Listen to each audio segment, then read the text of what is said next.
এক বনে থাকতো ছোট্ট পাখি টুনি। টুনির খুব স্বপ্ন ছিল দূরের এক বিখ্যাত ঝর্ণা দেখতে যাওয়ার, যেখানে বনের সব পশু পাখিরা ঘুরতে যেত। একদিন টুনি সাহস করে উড়ে বেরিয়ে পড়ল সেই সুন্দর ঝর্ণাটি দেখার জন্য।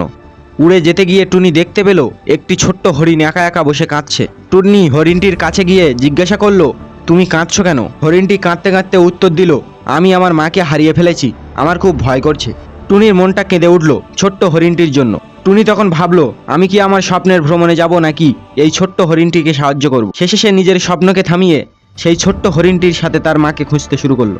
অনেকক্ষণ খোঁজার পর অবশেষে তারা ছোট্ট হরিণটির মাকে খুঁজে পেল।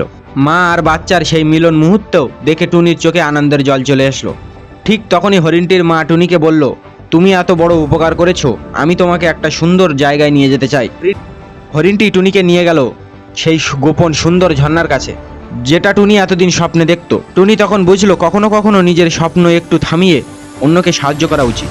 তাই জীবনে অনেক সময় আমরা নিজের স্বপ্ন আর ইচ্ছার পিছনে দৌড়তে গিয়ে অন্যের কষ্ট দেখতে পাই না, কিন্তু যখন আমরা নিজের স্বার্থকে একটু পাশে রেখে কারো বিপদের সময় সাহায্যের হাত বাড়িয়ে দিই, তখন সেই ছোট্ট দয়া একদিন বড় সুখ হয়ে আমাদের কাছেই ফিরে আসে।